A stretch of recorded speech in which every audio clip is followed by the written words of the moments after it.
Hello, everyone, and welcome to the Western Spirit. Today, we have a very special guest, Shoshanna Keats Jaskoll. Sorry, I keep on getting mixed up with your last name.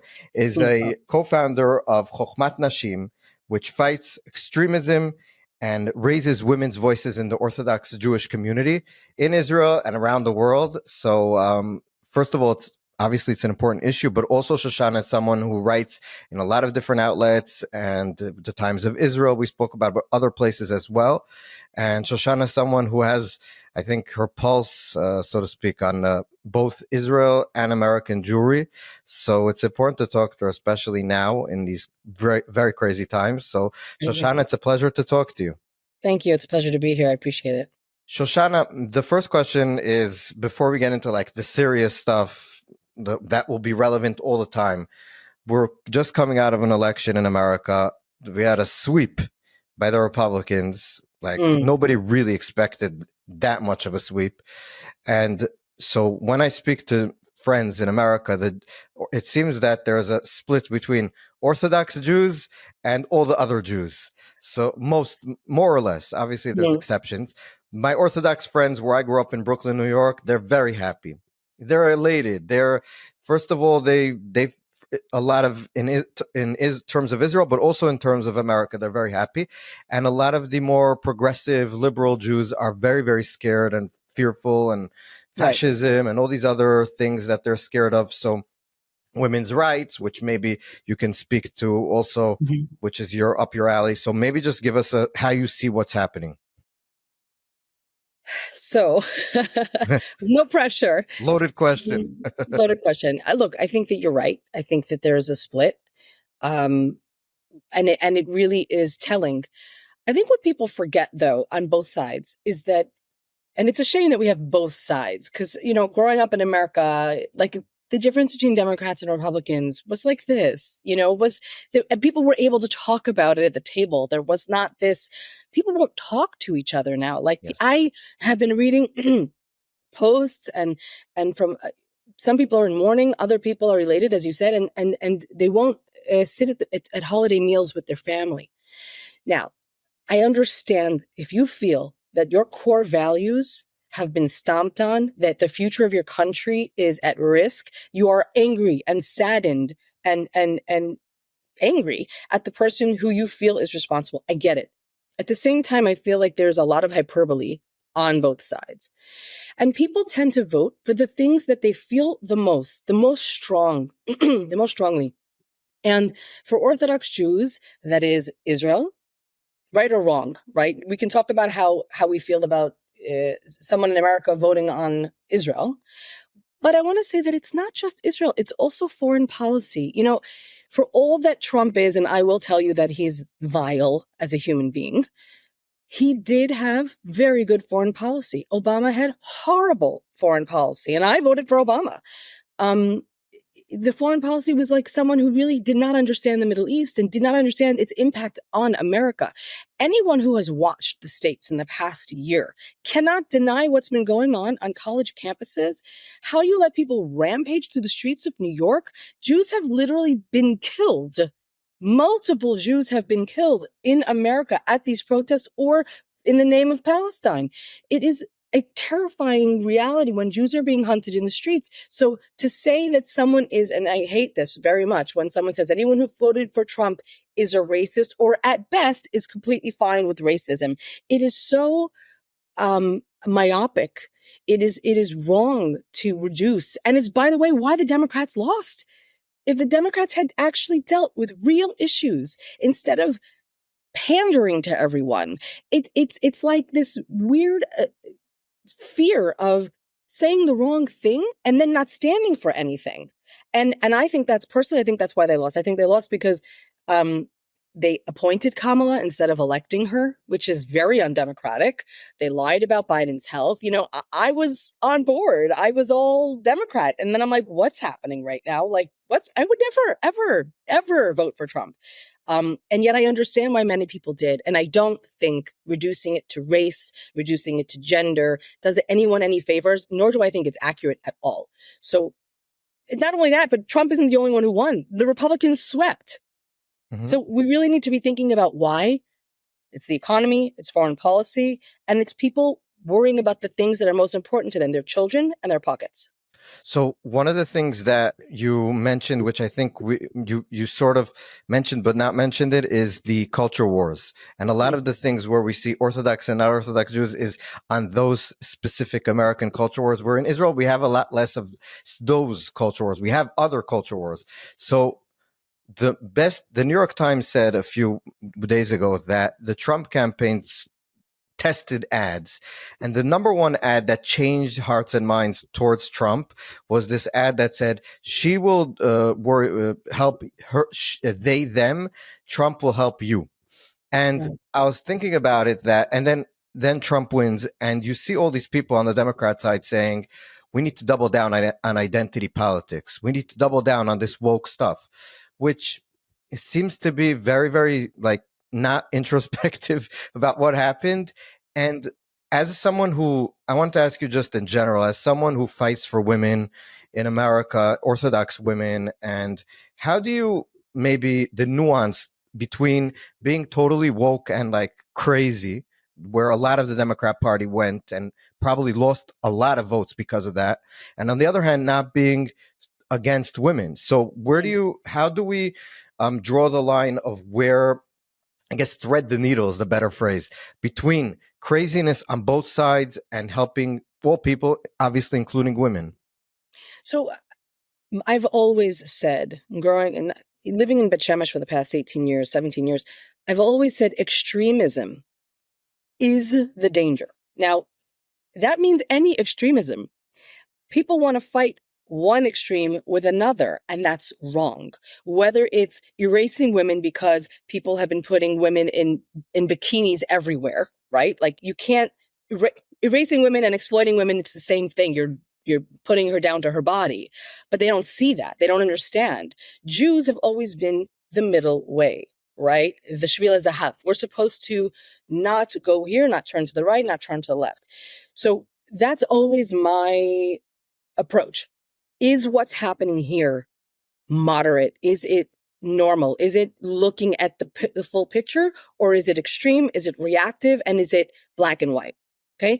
What happens with this identity politics is if you don't accept my way of thinking, you are wrong. Okay. And I find it really interesting that I'm supposed to, or we are supposed to accept what anyone says, how they feel, how they identify, what they want, because that's their authentic self. But when someone votes another way because their authentic self is telling them something is wrong here, or something else is important to me, and that's how I identify, that's not kosher. Yes. And that's a problem with your philosophy if it only works for you. So the answer is all extremes are bad. Women's rights must be protected, not because of an identity or a political position, but because women are human beings who deserve human rights. The Torah does not outlaw abortion. An ubar, a fetus, is not considered a person until it's half out of its mother. And the mother's life always comes first. And Jewish law has always protected women's physical health, women's mental and emotional health. The idea that abortion should be outlawed is wrong for women in general in the world, and it's wrong for Judaism. Yes. And anyone who says that's not true does not understand halacha. Right. And also, Shoshana, I just wanted to add something interesting about that a lot of the states that Trump won had initiatives on the ballots to make abortion more accessible. And almost all of the states, some exceptions, but almost all the states voted, the people who voted for Trump also voted to make abortion more accessible. So the divide there is very, very interesting, because the Harris campaign thought that by putting these initiatives on the ballot, they'll bring out people who really hate Trump and to vote to make abortion more accessible, and that way they'd also vote for Harris. And the exact opposite happened in a lot of these cases. So people split. I don't know if it's a split because Trump himself said he's not doing abortion ban, but the point was that people felt that you can be pro-Trump, but also be for women's rights and these kinds of stuff. So I think that's something that we have to, Trump himself has to remember his people, that people who voted him in also were for abortion rights and all these in a lot of these swing states. Right. So I think that, again, this was the Democrats to lose, and they lost it. Yes. All they had to do was come out and be strong about legal immigration and strong against illegal immigration, which exploits children and women most of all. By the way, they take Yes. children over the border to get over the border and then literally abandon them at the border. But they didn't do it. And I feel this was less a vote for Trump, the man, and against the Democratic Party and how it's lost its way. I mean, you can't have confidence in a party that doesn't have strong stance. And Americans see that. And, it's a real shame because, believe me, I hope I don't come off as pro-Trump. I am not pro-Trump, but I'm a realist. And I have a lot of experience dealing with men in leadership who are not empathetic to women's rights and not empathetic. So I guess I'm just used to being in that environment where I get stuff done anyway, despite the man at the head. And I feel like falling into mourning and falling into hate is another stagnation that we cannot afford. Right. No. So I understand. Be sad, be upset, figure out what went wrong and make sure it doesn't happen again. Fix things, I'm not a type of person who's just going to wallow in that pain. So that's And where I'm. also, I would just add that we've heard now in classes in Harvard being canceled so students can grieve. We hear in the Columbia that they're giving students extra credits for if they don't if they have taken it very hard. And there's the universities are offering counseling for students. And I think that it's very, very weird if you're so angry about an election. You have very big problems. Live It's your more than life. that. It's more than What? that. What a university is meant to do is to prepare you for the world. Yes. They're not preparing students for the world by saying take a day off and eat Ben and Yes. Jerry's. How is that education? Yeah. What the hell has happened? And they're paying $40,000, $50,000 a year for this. Like, I would pull my kid out Exactly. fast. Yes, which is why a lot of people, including Jews, after all these protests, took their kids out, moved them to more friendly universities like Yeshiva University. A lot of people from Columbia, I just spoke with a professor there. A lot of his students, Jewish students, moved to Yeshiva, to Brandeis, to all these different institutions where they, first of all, weren't being hated because they're Jews, but also they were being treated like adults and treated and not coddled to like little babies.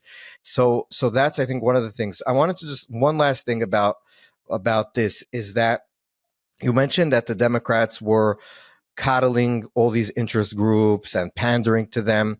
And I think one of the things as us in Israel saw was we saw all these protests after October 7th, which was the largest massacre of Jews since the Holocaust. And the initial reaction by a lot of people in America and in the West, I mean, my family lives in New York, and the next day, there was protests in Times Square against Israel and for Hamas before Israel even responded. Yeah. And the reaction by a lot of the Democrat Party was, we're against vandalism and anything, obviously, but but they have legitimate concerns, these protesters. So much so that the president of the United States, at his Democrat National Convention speech, said offhand that the protesters outside have a point. These were pro-Hamas protesters. And I refuse to believe that he really believes that.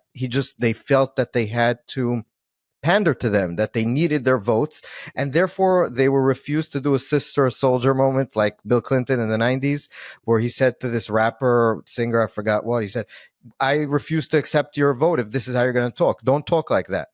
I don't need your support. And that's why he won. That was one of the reasons people respected that. Yeah. And why do you think the Democrat Party is so scared of its extreme flank? Well, look, just to bring it back into my wheelhouse, because it's a really good analogy. Years, Beit Shemesh has been plagued with our extremists that throw rocks at women, that spit at women, that have signs, And we'll get into that more deeply in a few minutes, but yeah. But it's an important connection. Women can't be here, this, that, and the other thing. And most moderates The 95% of the rest of the city said nothing. Said nothing when little girls were being spit on. And I don't believe, right? Like I could have said, oh, you're misogynistic and you don't care about little girls. I don't believe that. I believe that they're scared of the extreme. I think the Democrats are scared of the extreme. I think the problem with moderates is that we're moderate. Okay. And if you're not ready to be extreme in your moderation or stand up for your moderacy as a stance, you're going to lose to the extremes, right? This is the middle ground. And if we don't strengthen that middle ground and hold our ground, we lose it on both sides. And that's what happened. The Democratic Party did not hold, like you said, with Bill Clinton saying, I don't need you. That's not what I stand for. They were accepting and open because that's what they were told was the right thing to do. And they lost big time because you had people voting for Jill Stein instead of Harris and got Trump. What is the logic here? So they're afraid of their extremes. And B, I think at the end of the day, just to give the Democratic Party credit, I think they want to be accepting of people. They want people to feel that they have a home. And I don't think that's a bad thing. Okay, I don't think it's a bad thing to tell people we will represent you even if we don't agree with you, which is kind of what you're saying when you're saying, okay, you have a point. Like, I hear where you're coming from. People do that a lot. Like, I hear where you're coming from. Marriage counseling, they tell you to validate the feelings. I hear you. And that's what they were doing, except that you really can't throw a bone to extremists. So we have to remember who we're dealing with. And Right. when people are foaming at the mouth, they have to be seen as the extremists they are. That's what they're lacking. And also, if you're accepting to everyone, then you're really accepting to no one because everybody's going to be angry at you. They're accepting the other side. And if you're not saying what you really stand for, then you stand for nothing. Exactly. So, and a lot of times it seems to me Democrats are very worried about offending people. And you can't not offend anyone by taking no stands. It offends everyone because you have nothing. So that's just, I agree with you. Let's go to Israel and I guess the Jewish community and what you usually, your day work, so to speak. So what is actually what is the challenges for Orthodox women in Israel, in America, and where do you come in terms of what do you actually do? Okay, so there's two very different things, although the same. In Israel, we unfortunately have a government with the fewest number of women, I don't know if ever, but for a really long time. And that is a problem. Because when women, I say this all the time, it's something I've learned. This isn't what I studied, right? I didn't study gender studies, and I don't even know if there was I'm sure there was, but I didn't study gender studies. I wasn't, looking to be a women's advocate. I became this because of what I saw in the community, the extremism, the silencing of women, the literal erasure of women in the Orthodox world. And so what I started to understand was when women are not seen, their voices are not heard, and their needs are not met. And this is just the truth. Like, this is like, Newton's fifth law, because the fact of the matter is women and men see and experience the world differently. It's not right or wrong. It's just a fact. Okay. So from shul to the house to work to growing up in school, we experience the world differently. We have different needs, different fears, different challenges. When women aren't around the table, those challenges from our side aren't seen. Just like if it was only women around the table, men's challenges wouldn't be seen. And I would never want only women to be ruling anything, really, other than maybe a mikvah. We could talk about that. So number one, the lack of women in general is a very harmful thing. And we see the results of it. I'm sitting in front of this poster, which basically calls for women, Orthodox women. It's backwards, I'm sure, because of the camera, to get mammograms because they don't know the risks. They don't know the signs. They don't know. And Orthodox women were dying more of breast cancer, even though they got it less. Why? Because they didn't know what it looked like. They didn't know who to go to. They didn't know how to get checked for it. And they didn't know once they had a symptom, who to go to and what to do about it. Is this more of the ultra-Orthodox community? Yes, the Haredi community, much more, because there's no pink ribbons and cancer walks in these communities. They don't have regular media. So they weren't reading about it in Breast Cancer Awareness Month, and they don't get it in school. So where are they getting education? So it's a longer story, and you can read about it on my articles, but we ran a campaign within the Haredi community to raise the awareness of screening. And we did. We raised screening. It jumped. And now they're more on par with the regular general population getting screening. So just to go back to how that's a problem in Israel in general. Okay. In the Knesset, we have a dearth of women. We have two full parties that have about 16 or more votes, depending on the year, with 0 women. They don't go to the Knesset committees on health, women's health, or on domestic violence. They don't show up. So can a man represent a woman? Sure he can, if he takes it seriously and he goes to the committees and he listens and he advocates. But if you don't show up, you don't listen, and you don't want to know about the concerns, then no, you can't advocate. And they don't advocate, and they don't hear. And so Haredi women have turned to us, even though we are more of the, let's say, Dati Leumi, or what's it called, modern Orthodox in English. I don't know if that's exactly the same translation, but basically that would be what it be, to help them and represent them. But in general, in Israel, we have a lack of female leadership. We have a lack of women's representation. And I think October 7th only highlighted that in the most devastating way. I mean, no one can actually deny that the Tatzpitaniyot, the young 19-year-old girls who were put on the border of Gaza to watch that border, and watch that border they did. And they reported movements. They reported explosions. They reported, army training. They reported it, and they were dismissed. And not only were they their concerns were dismissed, but they were said, and keep looking. Can you imagine? You're going to ignore everything I tell you, but you're going to tell me to keep looking. So these girls knew, these young women knew something was going wrong. And these are the young women that are still in their hands 403 days later.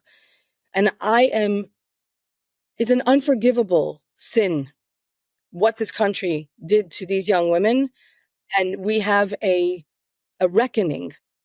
And people say, during wartime, we can't talk about that. No, I disagree. Because if you're still making the same mistakes, if you're not listening to the people who think differently than you, if you're not listening to the people who see differently than you, if you're not listening to the people whose perspectives are different than yours, and you're not bringing them in to make decisions, you're committing the same mistakes. And this whole country is guilty of doing that.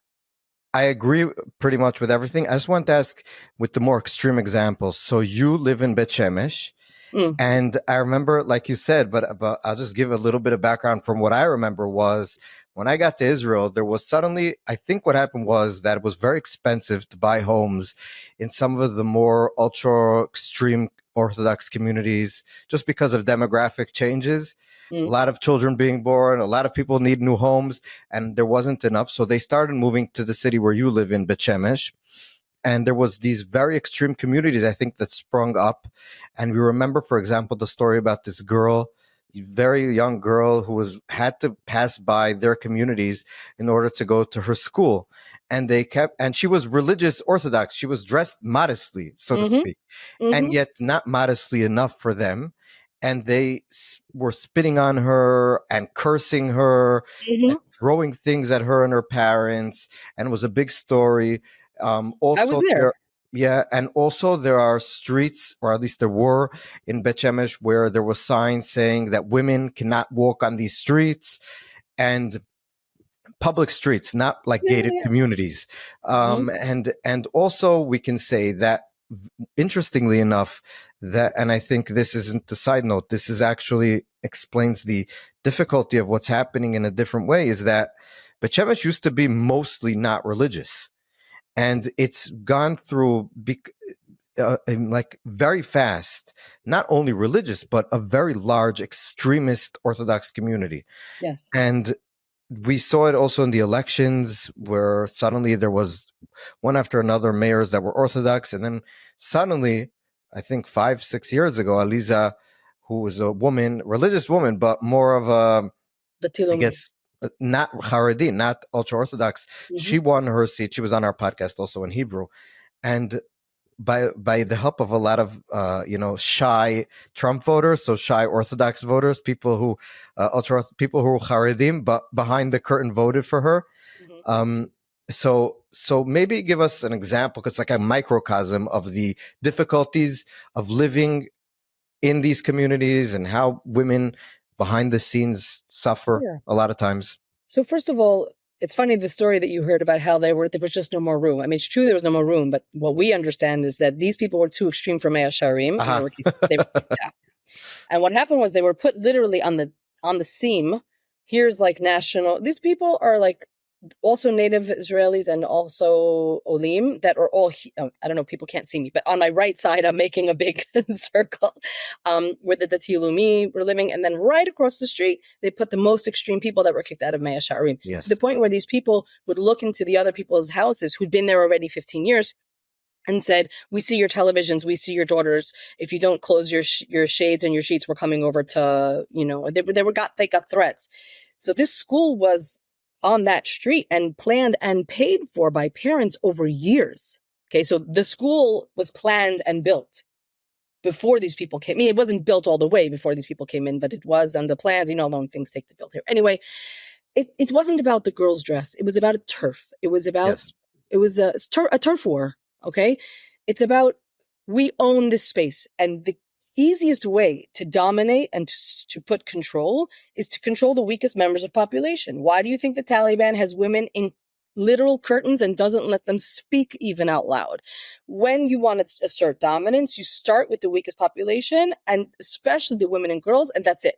They were trying to assert their dominance and their turf with the women and girls. I was there. I was spit on. And the sad part of this whole thing, and then I'm going to move into the women, is that if the moderate people, as I said before, and this is a lesson for everyone listening, if the moderate people had come out and stood like I did, I didn't have girls in that school, but I wasn't going to sit there and let that happen. And I stood there in front of the extremists. There's actually a video of me being spit on. Stood in front of the extremists so that I was a barrier between them and the girls to protect these 9-year-olds. If we had 100 people out every single day, they would have gone away. But because she had 8 people every day, 9 people every day. One time we had a huge amount of people. And how was it resolved? So how was it resolved? Because the international media came in, Magav came in, the guys with the riot gear, they came in and literally pushed them back, and they gave up because there was a show of force. You cannot fight extremism with moderation. I'm not saying you should throw firecrackers at people, but you have to be determined and you have to not give them an inch, okay? How does that actually affect women? Maybe it's not a big deal. So what, Shoshana? Maybe it's not a big deal. Okay. So when I moved into Beit Shemesh, there were still pictures of women in advertisements. Women were able to sit wherever they wanted on the bus. It was not an issue. Slowly, I see women are disappearing from the circulars that come to my house. There's no pictures of women, just little girls. There's no pictures of girls. There's just pictures of like feet, with selling shoes. And then there's no pictures of even feet selling shoes. And then there's no words, right? So you can't say words like nursing. You can't say words like beds or labor or pregnancy. Okay. You have to like use all these weird phrases that I didn't understand what was happening. I didn't understand. And my Hebrew wasn't strong enough to understand what was going on until someone explained it to me. Anything female was considered immodest and unacceptable. Then women started being put in the back of the bus. Yes. And people accepted. Now, there was a few of us who were like, what the heck? Most of us were Olim, by the way. Most of us were not native Israelis who were fighting back. And you can, over the years, if you read my blog on the Times of Israel, you can see the progression of extremism. And you can hear me begging people to stand up, saying over and over again, if you don't stand up now, it's going to get worse. I was accused of hating Haredim. I was accused of hating men. I was the problem for pointing out an issue. Now, those same people can't deny, it's a few people, this and that and the other thing. Women suffer because they're not seen. Women are now a regular feature of Beit Shemesh as women in the back of the bus. I get calls from young women and older women. My own daughter was told to go to the back of the bus a month ago on her way to school. Can we just point out that these are not private buses? These are regular city buses that, like if you live in New York, the MTA, you would just go on a bus. This is the same thing. You get on the bus, you put your card in, you pay the money, the fare, you go wherever you need to go. And it's illegal actually in Israel to do this, and yet it's being done in a sort of self-governing way, where if, let's say, your daughter would sit in the front, she would be screamed at, people would be coming over to her and like cursing her and screaming at her and all this Look, it kind of depends stuff. on what's going on. But I was contacted by a young 23-year-old woman who said to me that these little kids, Haredi kids, threw trash at her at the bus stop itself, and then on the bus. And she's looking at adults saying, "Can you help me here?" And the adults refused to get involved, to the point where they called the police.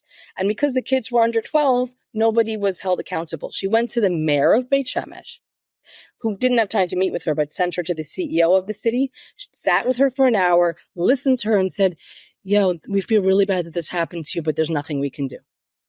And she said, "Hold on, there's another 8 people whose testimony I have written down and brought to you about these things going on in the buses and on the bus stops throughout the city all the time. There was a soldier that was practically lynched because he got off the wrong bus into the most extreme areas, and they do chase and beat soldiers."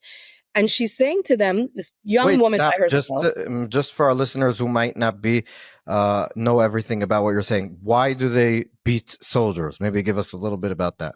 because we're Nazis. Everyone who's not within these Haredi, and I don't want to say Haredi, I want to say extremist, because not all Haredim, extremist sects are Nazis. I have been witness, and as a grandchild of Holocaust survivors, it is one of the worst things I've ever seen. Young boys and men with payas flying, calling Jewish soldiers Nazis. Okay, burning garbages. This is what has happened in Beit Shemesh. And they see the state as Nazis, and they do beat up soldiers. So the whole point is that we've gone to the CEO. She went to the CEO of the city. He looks at her with sympathy and then says there's nothing we can do. And that's the problem, because he's the CEO of the city, and he absolutely can do not anything from an education campaign, an awareness campaign, to asking the police to come out, to taking funding and saying, if you don't teach your students not to do these things, this thing, to respect, blah, blah, blah, blah, you won't get funding. So many things they could do. But in their mind, either it's not their job or they have no interest in doing it. Yeah. And also, maybe one last question on that, these specific issues, maybe in Beit Shemesh and in all these communities around Israel that are actually growing and going into places, buying homes and making communities in places where there's more of a maybe more friction than there used to be. Are you more optimistic because in Beit Shemesh it seems, at least from afar, that things a little bit maybe have changed for the better because of people like you and others? Are you more maybe there's less crazies than there were in the past, a lot of people moving more to more normal positions? I don't know, what are you more optimistic or less? Where do you see things? So it's a good question. Beit Shemesh, as you mentioned, has expanded tremendously. The building is something outrageous. Unfortunately, they've built, and I don't use this word lightly, ghettos. They've built people on top of people. There's not enough green spaces. There's not enough schools. There's not enough, which, by the way, adds tremendous friction around the fight for these spaces, right? So even the way that they're building, it adds to the tension. It adds to that friction, which is a big problem that no one's dealing with. But I see that moderate Haredim have started to fight back. There's certain people you could follow on X that are like the moderate Haredim, and they talk about how, like, for example, they assert dominance, like I said, with turf. So they'll go to a bakery and they'll scream and yell if the bakery has seating, right? They don't want people sitting down. Because they're scared of women and men sitting together. They're scared of whatever the hell they're scared of. But yes, socialization. And the moderate Haredim are dafka going and buying at that bakery, and are dafka saying, no, you're not going to do this. So I do have hope that people have had enough of this extremism. I do have hope that they are organizing themselves. I feel like I have spent 14 years at least explaining the problem to people and showing how when you erase women, you not only you're removing the balance in the world. Hashem put us together. Hashem made women and men for a reason. We are meant to be, yes, modest, but not erased. We are not the Taliban. I've spent so many years discussing this. And at some point, the community itself needs to decide who we want to be. Yeah. Do we want to be people with women in the back of the bus? Do we want to accept women being erased? Do we want our girls to have to choose to be seen or to be from? I don't. I want my daughters to feel comfortable being from. I chose to be from. And I feel very strongly that if this continues the way it is and we don't fight back, we are going to continue to lose women and men who don't want to see this anymore. So yeah, there's hope. But I'm placing that hope in the moderates. And I'm really hoping people realize that you can't fight extremism with extremism, and you can't fight extremism by being overly moderate. Yeah. So speaking about who we are and what we want to be, after October 7th, I remember there was, suddenly there was stories about ultra-Orthodox Haredim wanting to donate and these older guys saying we want to go to the army and, volunteering and all this kind of stuff.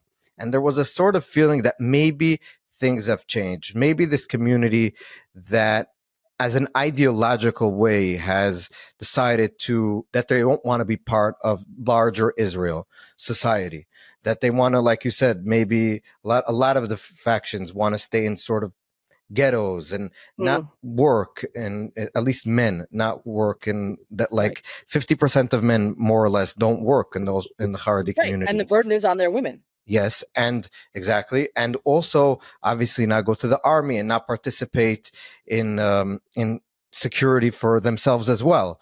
And there was a sort of feeling maybe things have changed. Maybe this is like this huge tragedy, this extreme event maybe made things change. And today, a year plus later, I think we can both agree that pretty much nothing changed.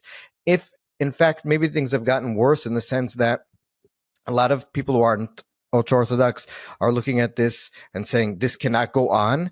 On the other hand, people on the Haredi ultra-Orthodox community are saying not only can it go on, but we're going to fight it and make sure that it goes on even more and more. And obviously this translates to Knesset, parliament politics, but also to the day-to-day. Like I live in Petach Tikva, Bnei Brak, which is a very big, ultra-Orthodox city, is right next to me. And we have every few weeks blocking the streets with signs saying we'd rather die than go into the army, to the IDF, things like that. And so I guess my question is, where are we going from here? How do you see this? And can Israeli society, can Israel survive in the future, because they demographically are growing at a rate that they'll be a third to a half of Israelis in not so long? So I think that people who continue to make excuses for an entire population that does not serve the country, and not only does not serve the country, but who takes a large chunk of the budget of the country that other people pay, there's no future, meaning there is an inevitable crash. My advice would be to these people to say, look at reality and choose your way out. Choose the way out. This is not sustainable in any way. And I want to say, it's important for anyone who's talking about this issue to understand that the governments of Israel have been complicit in this, okay? You can't only blame the Haredi community, because the governments have been complicit. And they give the budgets and they say, most of the governments, just vote according to what we want. Okay, well, they're paying them off. It's a payoff. You do we'll do what you want, you do what we want now. Originally, in case people don't know, David Ben-Gurion gave, I think it was 400 exemptions for Torah scholars to learn and not be in the army. I agree with that. I think 400 is enough. We'll keep it at 400 and everything's fine. You know what I'm saying? Like, so how do you take 400 and make it 400,000? I don't know the numbers exactly. Okay, I think my understanding is there's 60,000 young men every year, who could be drafted that are not drafted. Now, do I think that the solution is throwing all these guys in the army? No. And that's mostly because I'm a pragmatist and I'm a realist. You're not going to trust me. I live in Beit Shemesh. These guys aren't going to do you good. Although I have to say, I've seen them chasing soldiers and chasing police. They can run. Yes. But I mean, I'm making a joke, but the truth of the matter is, there's no sechel here. There's no one is coming and saying, everyone's drawing their lines in the sand, kind of like the Democrats and the Republicans, right? I'm right, you're wrong. And no one is sitting here saying, let's figure this out biachad together. And that's what's missing. So also, just to dovetail to our other parts of this conversation, if women were involved in these conversations would look different.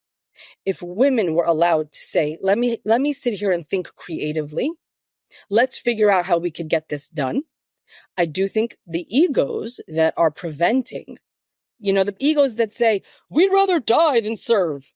Die. Do me a favor. And I mean die in the Hebrew sense, right? Like, enough. You're not really going to go and martyr yourself. Like you're not Rabbi Akiva and no one's keeping you from Torah like that. Okay. Do me a favor.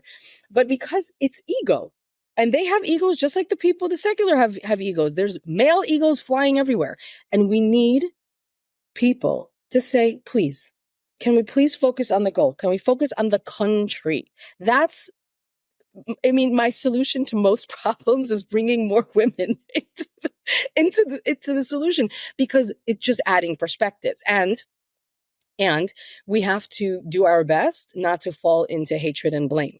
I am very angry that the Miluimnikim, like my brother-in-law, who's aged out of Miluim, the reservists, sorry, thank you, are serving weeks and months at a time, not being home, not being with their families. The kids are suffering, the wives are suffering, their jobs are suffering, they're suffering because there's not enough manpower. They're dying. Not only are they suffering. Well, yes. First of all, yes, obviously, they disproportionately dying. And those who are not dying, the things that you don't see, right? The pain and suffering and the PTSD and the broken marriages you don't see, because the strain of being away for so long on end is crushing. And it's not right to sacrifice all of these people, their families, their children, for a stance that went out of date 60 years ago. And I just wish people would stop a second and say, okay, how do we move forward? Yes. How do we fix this?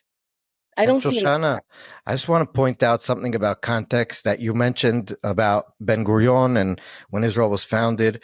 And I just want to say two things just to give context to what you said and how right you are and how much I agree, is that the first time up until the late 70s, ultra-Orthodox people men worked at pretty much the same rate as non-ultra-Orthodox men in Israel. And also going to the army was a lot less of a taboo until the late 70s. And the reason, I think, is double, but one of it is internal, because all the ultra-Orthodox basically came around to the Rav Shach's position. Until then, it was more every rabbi for himself and every Hasidic sect for itself. But I think the main reason is that in the late 70s, when Menachem Begin won, for the first time since the first government of Israel, they were put into the coalition.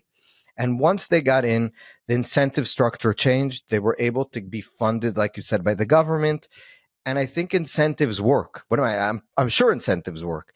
And therefore, once they were able to expand this lifestyle that was never a Jewish lifestyle, there was no reason for them not to do it. They were able to get all the funds that they needed to expand this situation. And another thing that we do know is in the early 2000s, Netanyahu, who's our current prime minister, was the finance minister, and he cut the allowances for children, which would grow. Every child you would get more and more money from the government handouts. And he cut that pretty drastically. And everybody said at the time that all these women would be dying of hunger pretty much. And all the men would be dying of starvation, of thirst, hunger and starvation, the same thing. And what happened was just the opposite. The number of women, like you said, that went out and found a job, went really, really high. And the men a little bit, but until today, what happened is that all the strain of raising a family and working is on the women, and the men are sitting all day. And as someone who grew up in an ultra-Orthodox community, I can safely say that a large percentage, if not most, of the men that are studying all day are not studying all day, but they're not working. Add to what you're saying, two things is very important. Number one, this isn't good for men. Yes. Let's just be clear. This is not good for men. People in general, and men specifically, need purpose. They need to be moving. They need to be working. They need to be accomplishing. I think it's a rot. Yes. It rots a person and a community when they aren't able to produce, to be productive and to do things. It's against Torah. It's against human nature. The second thing is, people may not know, if you are listed as being a yeshiva student, you can't work. Right. So it's because not you'll go that to the army if you they leave the could go to yeshiva. work, right? It's not like they cannot serve and at least work. They can't. Yes. Because of the way it's set up. And so again, I think these are the types of things where you have to be like, okay, the system is verkackt, to use a Yiddish word, which means it's all messed up, and it needs to be fixed. And that means every angle of it. And I just don't see any of that. I don't see any of this. I don't see flexibility. I don't see desire to do anything. And I am afraid of what it's doing to entire generations of Haredim. I don't. It's not a good thing for them either. Like, I don't think anyone is benefiting except the leadership. Yes. And it's the leadership's fault. And I will call them all out, because if the politicians and the Rabbanim were to say, guys, this is not right, we have to look at reality and make a change, their communities would follow. So you could blame the everyday Joe or Yasala, but you really should be blaming the politicians who this is their parnassah, this is their power, this is their koch, and they're the ones who are at fault. And by the way, that goes for everything I do as well. Who benefits when a woman is chained as an agona in a marriage? Who benefits from that? Not the woman, not the man she's chained to. I mean, often he's an abuser, so he gets off on it, but he's not actually benefiting, right? It's not actually good for him. It's not good let me just cut off and explain just in general what that means. Is that maybe you could explain just for our non-Jewish viewers? Sure. Sorry. In Judaism, in order for a couple to break up, if they're going to divorce, the man has to give the divorce. He has to hand it to the wife physically, and then she accepts it. That's the way a Jewish marriage can end in divorce. There's other ways, but right now it's divorce. There's a phenomenon of women being chained to that marriage, meaning the man does not willingly give the divorce. And there's an entire court system, which is the system in Israel, by the way. There's no civil divorce. Okay. It's only religious.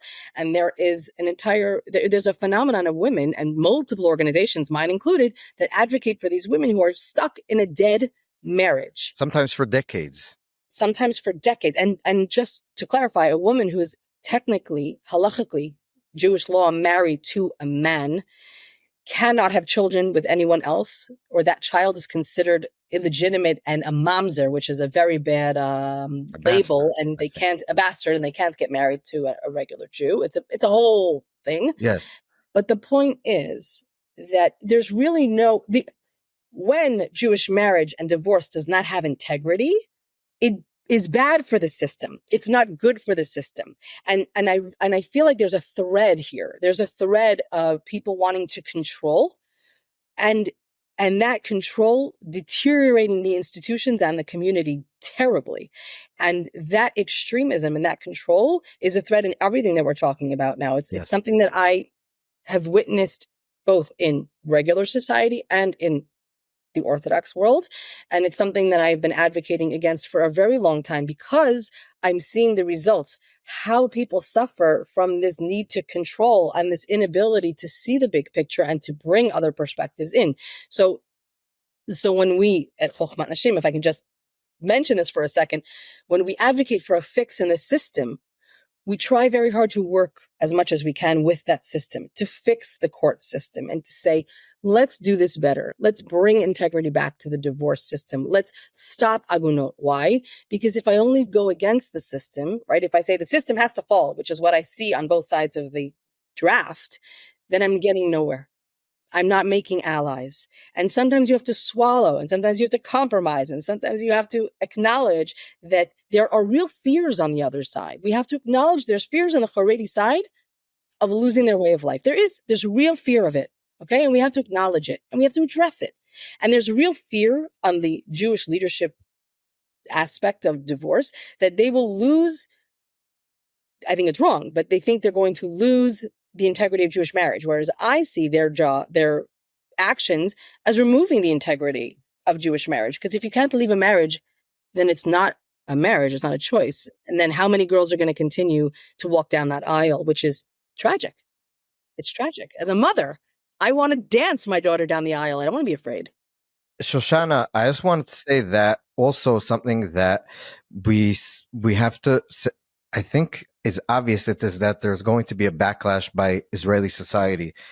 And it's already starting, and we see a lot of criticism, but also deep anger at Yes. the way the system is built right now. And I think we're going to have an election at some point in the next few years. And I would not be surprised if the next government will not be, next coalition will not have any ultra-Orthodox parties in it. And I think the leadership, like you mentioned, of the Haredi ultra-Orthodox community is underestimating the amount of anger in society here about what they're doing. And if they had any sense of not responsibility, but even for their own selves, because the backlash is, I'm predicting, is going to be very, very serious to them.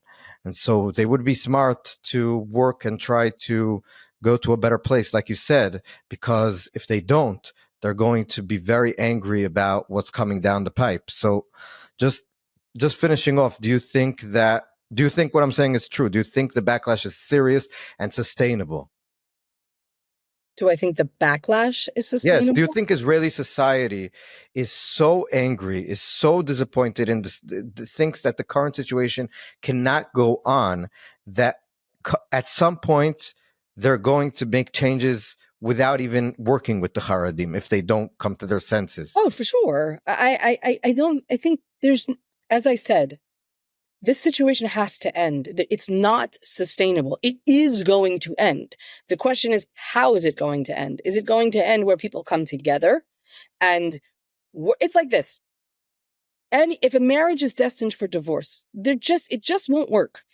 You know it's going to head to divorce. Is it going to divorce in a way where the two people say, you know what, this is going to end. Let's do this in the best possible way. Let's divide the assets. Let's help the kids. Let's make this as amicable as possible so that we both have a good future. Yes. Or is one person going to say, I don't care what you say or what I lose. You're never going to get free, and I'm never going to let you go, and I'm going to chase you for the rest of your life and make you miserable. You'll never have another child. And I've seen this. I've seen people self-destruct, ruin their own lives in the pursuit of abusing someone else. That's what's happening here. And I don't want to say that the Haredim are just abusers. I don't mean to, every analogy has its issues. But the concept of refusing to come to the table and make a compromise and make something that will work and open the door to a brighter future, I don't see that happening. So my question, my answer to your question is, yes, it will end. Will it end with division and destruction? Or will it end with us coming together? I am not a prophet, but if the powers that be don't come down a few notches from their pedestals, I don't think it will end well.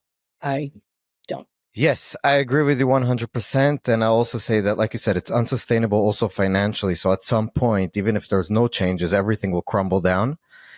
So I agree. And pretty much I agree with almost all you said. So it was a cool thing. Usually I don't agree with my guests about everything. So Shoshanna Keats Jaskoll, first of all, I want to say thank you so much for being with us.